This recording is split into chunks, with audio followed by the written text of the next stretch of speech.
সম্পর্ক রেখে প্রতিদিন কাঁদার চেয়ে সম্পর্ক একেবারে শেষ করে দিয়ে কাঁদা অনেক ভালো। কারোর মনে আঘাত দিও না, জীবনে কখনো সুখী হতে পারবে না। কাউকে ভালোবাসতে না পারলেও কখনো অভিনয় করো না। মনে রেখো, কারোর চোখের জল তোমার জীবনে অভিশাপ হয়ে একদিন ঝরে পড়তে পারে। অভিযোগ নয়, অভিজ্ঞতা থেকে বলছি। বেশি গুরুত্ব দিলে মানুষ মানুষকে সস্তা ভাবতে শুরু করে। জীবনে কি পেলাম তা জানি না, তবে আমাকে বোঝার মতো কাউকে পেলাম না। একটা কথা কি জানো তো, মায়া যার জন্যই হোক, কষ্টটা কিন্তু সবসময় নিজেকেই পেতে হয়।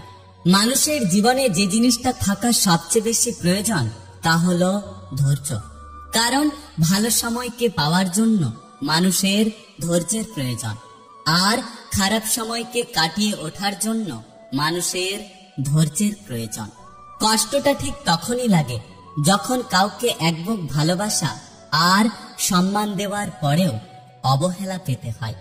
একটা কথা কি জানো তো, চামড়া কালো হোক বা সাদা, চরিত্রটাই হলো আসল জিনিস।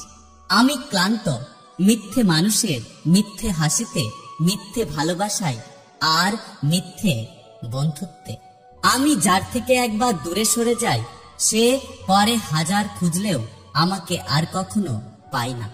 আমি এমনই, নিজেকে যতটা সস্তা দেখাই, প্রয়োজনে আমি নিজেকে ততটাই দামি করতে পারি।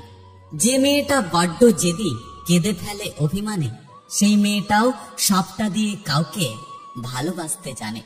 সময় যখন খারাপ চলে, তখন পুরো পৃথিবী যেন বিপরীতে হয়ে যায়। পৃথিবীতে আপন বলতে কেউ নেই। সময় যখন খারাপ হয়, তখন রাতের ঘুমটাও পর হয়ে যায়। যে বুঝতে পারে না তাকে বোঝানো যায়, কিন্তু যে সব বুঝেও না বোঝার ভান করে তাকে কোনোদিন বোঝানো যায় না। শখের মানুষগুলো আমাদের বুঝিয়ে দেয় জীবনে কোনো শখ রাখতে নেই। একমাত্র সৃষ্টিকর্তা ছাড়া মনের অনুভূতিগুলো আর কেউ বুঝতে পারে না। যে কপালে লেখা আছে দুঃখ, সে কপালে আমি সুখের আশা করি কিভাবে। মাঝে মাঝে ভাবি, কিছু মানুষের সাথে পরিচয় না হলেই বোধহয় ভালো হতো। খারাপ সময় আসা ভালো, কারণ বাস্তবের কিছু সত্যকে জানতে পারা যায়। সবকিছু মনের মতো হয় না, মানিয়ে নিতে হয়।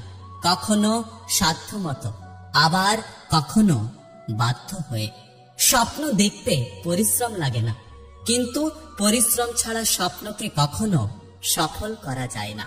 20 টাকা বাঁচিয়ে 2 কিলোমিটার পায়ে হেঁটে সন্তানের জন্য ভালো কিছু বাড়ি নিয়ে আসার লোকটার নাম হলো বাবা। সব নারী যদি অর্থ দেখে প্রেম করত, তাহলে হয়তো দুর্গা শিবকে নয়, বরং কোনো রাজাকে বিয়ে করত।